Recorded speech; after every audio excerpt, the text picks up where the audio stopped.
छापेमारी के करीब 10 दिनों के बाद कांग्रेस का काला कुबेर सामने आया और कहा, मैं तो शर्म से छिपा बैठा था। मतलब कि सारी शर्म अब उन्होंने घोल कर पी ली और सामने सियासत करने आ गए। हम बात कर रहे हैं धीरज साहू की, जिनके ठिकाने से बेशुमार दौलत जब्त की गई। धीरज साहू पूरी तैयारी के साथ मीडिया के सामने हाजिर हुए और एक झटके में ही खुद को कांग्रेस को क्लीन चिट दे दी और ये कहकर कि जो दौलत जब्त की गई है उससे न तो मेरा ही और न ही कांग्रेस का लेना देना है, सारी की सारी दौलत तो मेरे परिवार की है और जवाब भी परिवार ही देगा। धीरज साहू की इन बातों पर भले ही कोई यकीन कर ले, लेकिन आयकर विभाग को तो रत्ती भर भी यकीन नहीं और अंदाजा है कि अभी कैश और गोल्ड बचा है जो कि उनकी आंखों से ओझल है। आयकर विभाग की टीम अब उसी ओझल खजाने की खोज में जुटी हुई है।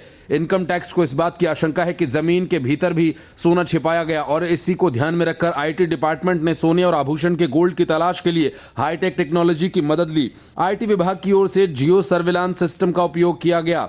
कांग्रेस के राज्यसभा सांसद धीरज साहू नेता के यहां से बरामदगी भारत में किसी भी जांच एजेंसी द्वारा की गई अब तक की सबसे बड़ी जब्ती है, जिसने पिछले सभी रिकॉर्ड्स तोड़ दिए। बड़े पैमाने पर कैश मिलने के बाद आयकर विभाग की ओर से सोने के आभूषण की तलाश जारी है। आईटी की टीम के अधिकारियों ने कहा कि झारखंड के रांची और लोहरदगा में धीरज साहू के 2 घरों को जियो सर्विलांस सिस्टम का इस्तेमाल कर जांचा जा रहा है, जिससे जमीन के नीचे छिपे आभूषण और अन्य कीमती सामानों का पता लगाया जा सके। जमीन के अंदर या दीवारों में गोल्ड या उससे आभूषण या दूसरे कीमती सामानों को जियो सर्विलांस सिस्टम की मदद से खोजा जा सकता है। इस तकनीक की मदद से दीवारों के भीतर लॉकर का भी पता लगाया जा सकता है।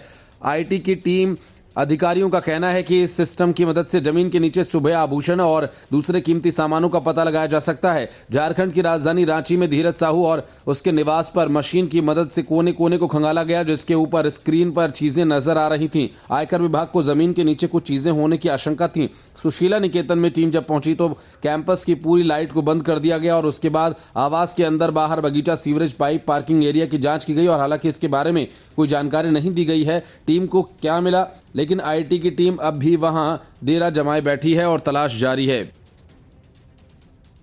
The report, news of India.